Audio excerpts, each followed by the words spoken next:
Now go figure. I don't know what the hell this was. But, only in your state has posted this, a serial killer who's terrorized a small New Hampshire town is truly frightening. Now, I'm gonna show something real quick.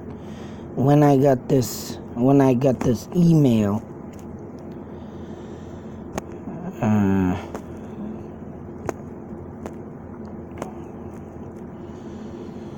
not that one, this one, I think it was on August 25th. Now, yesterday, April 25th, August. Jumping that gun. I want to show this. I got this on right here. August. Why am I saying August? April 25th. Now, I didn't even look at this until yesterday. Now, the day before, I did the video of this that came up, list of missing persons. Now, this is a case of where the missing persons is still, to this day, not found or identified. And I'm ruling out, of course, the 112 dirtbag, but in a bizarre twist, this story, as it goes, is just friggin' weird of how they supposedly caught this. And,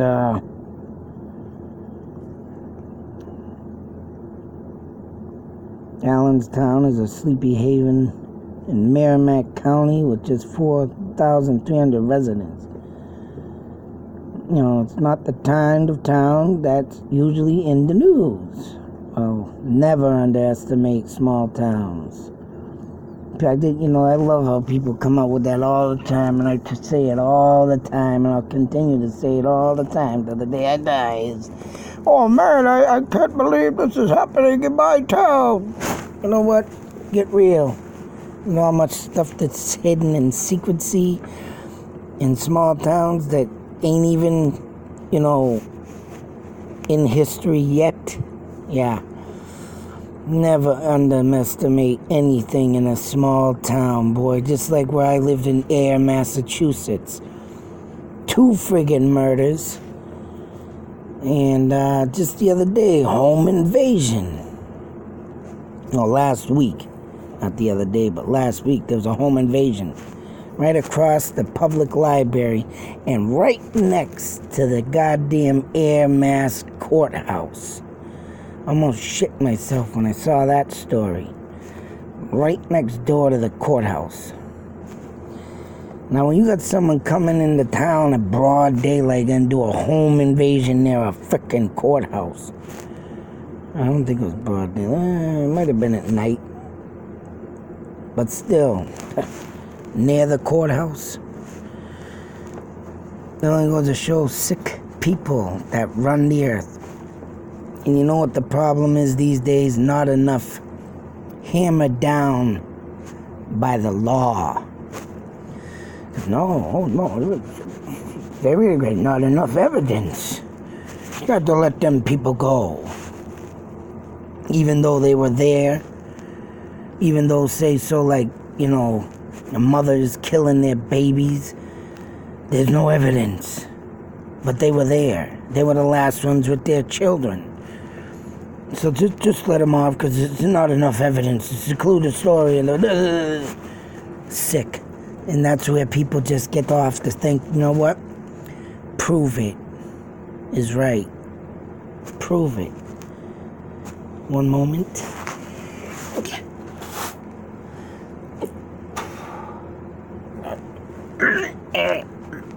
And the goddamn sneeze attack. Oh, man. But anyways, this hunter in 1985. Now, where this was located, I pinpointed it out. This might be the path, and wait until you see where I found out where this path is. But 15 years later, 2002, another metal drum was found near the first. I don't know how the hunter missed that. Or I don't know. Now, see, this leads to another thing. Bad investigating. Why didn't the police comb that goddamn whole area after finding one drum, let alone two? And it remains of the same family members. They're all the mother and three daughters, like I showed in the pictures the other day.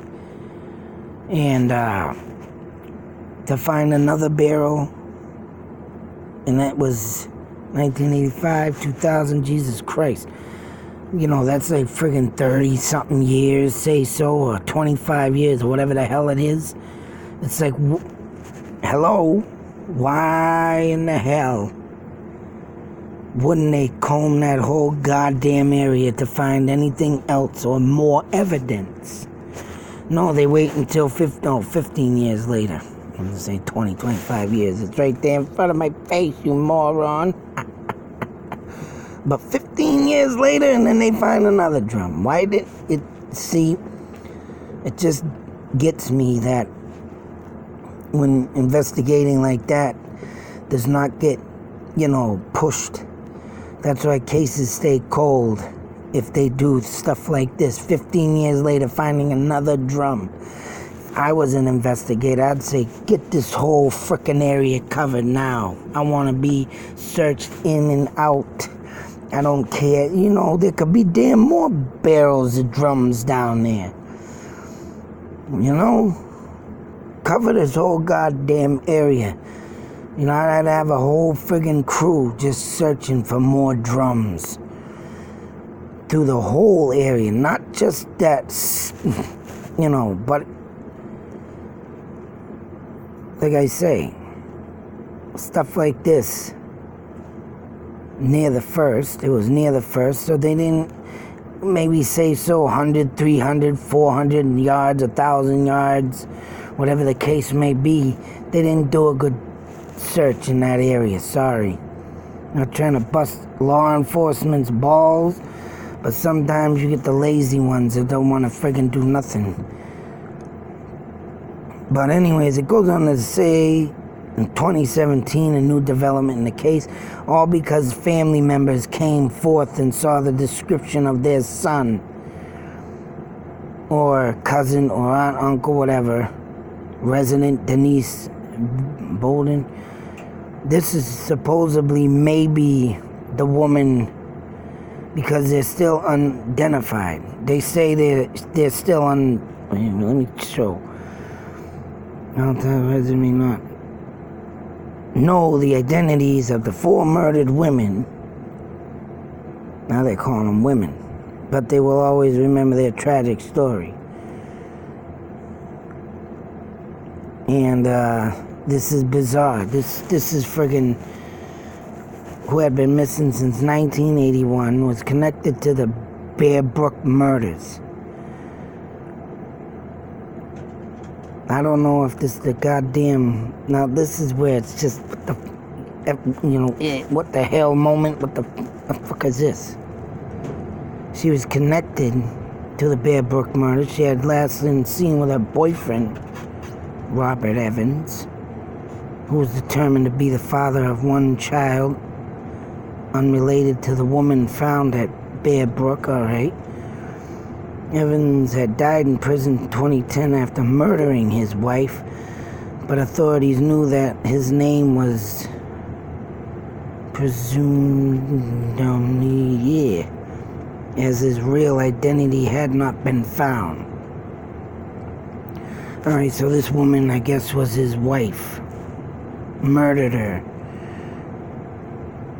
So he had an alias name. In 2017, the mystery of the killer's identity was finally solved when the police released video footage of Evans and his family stepped forward. Turned out that his name was Terrence Rasmussen. Whatever the hell that is. Nationality. So, murdered his wife. They claim he murdered these victims But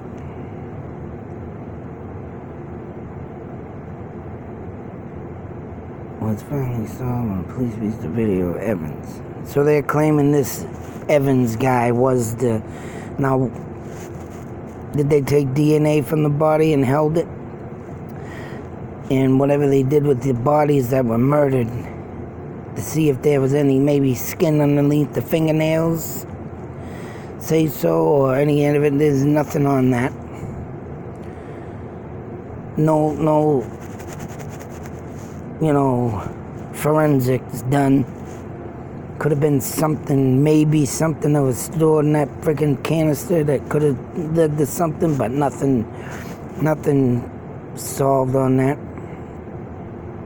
But there's still, the victims have never been identified. So, I mean, saying this,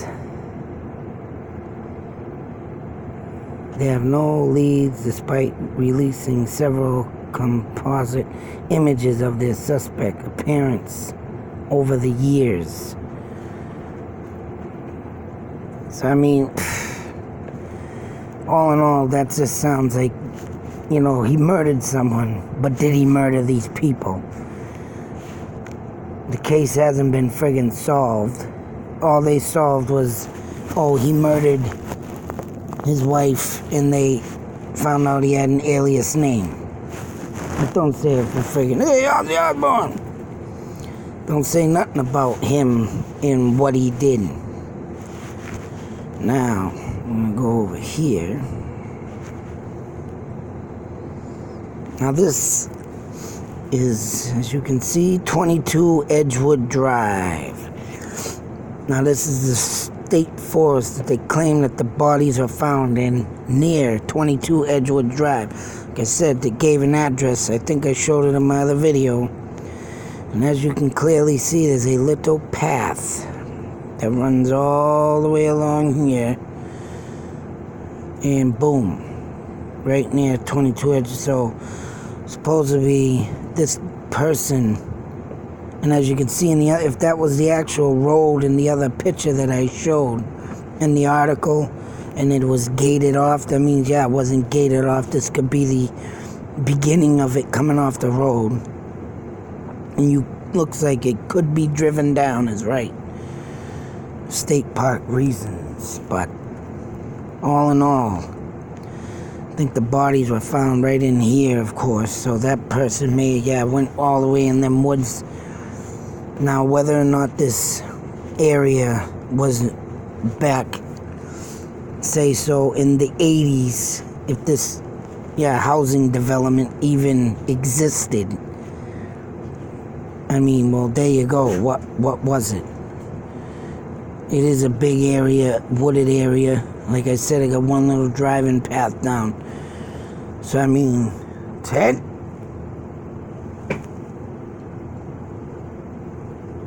That goddamn pug, I'm gonna beat his ass. Over there peeing on the bed, the little bastard. I'm gonna beat his ass.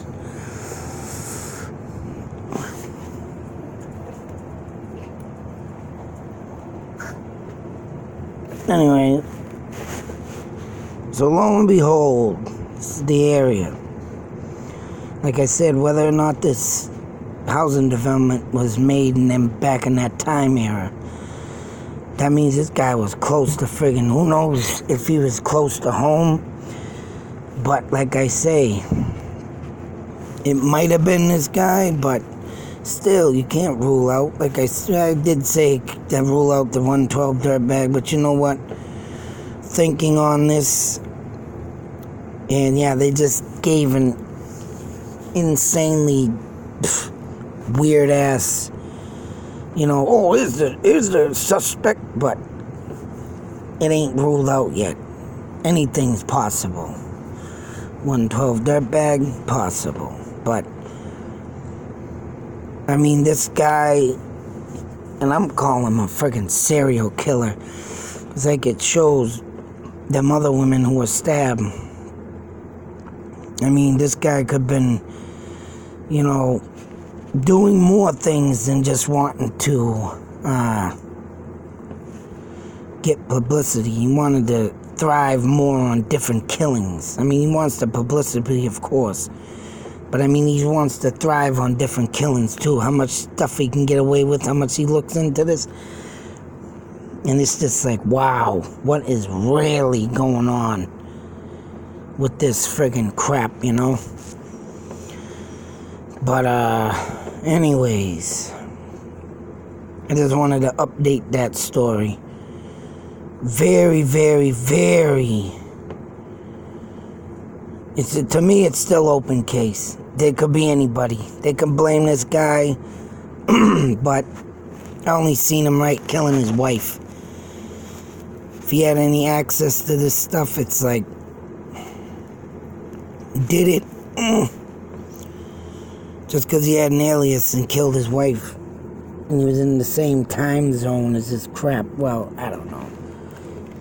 They did a poor thing because, you know what, these woods could be still have more friggin' 55-gallon drums throughout the wooded area. Finding one 15 years later, just imagine, look at that big area, how much more could be laying in there. Not found. But it is a mystery, and I love to solve them, but who knows? Allenstown, that is in a mix of where the 112 dirtbag does roam. Like I said, doesn't matter how far spread out these killings were. This guy traveled. This guy had a lot of time on his hands, and I think this guy never had kids. So, yeah. Wife? There was any woman that dated this man? Holy crap. You'd want to ask yourself why. But, till that next video, be safe, take care, beware. Oh, this world just lets these killers all go roam free. Everything, the justice system is just freaking whacked. Just whacked. And not throwing the hammer down a lot more than they should. That's why these people still continue to do what they want to do. Whether it be a friggin' bomber, whether it be a friggin' terrorist, or just some average Maine old Joe gonna go out and say, hey, today I think I'm gonna just go shoot somebody. Bang, go kill somebody. Strangle the shit out of them. Not throwing the hammer down too well. Judicial, yeah, I can't even say it. Fuck it, whatever. Judicial system. Know what I'm getting at. I don't use the words all the time. I'm sure I'm gonna get ragged on with the people out there. You don't know how to read. You don't know how to read. What are you, illiterate? What are you, stupid? But you know what? Let's see you come up with these ideas and these thoughts and these theories, because you ain't got a mind like mine. Sometimes I scare myself, but hey, at least I'm on the good side, not the bad. I want to catch these pricks. I want to torture them. Out.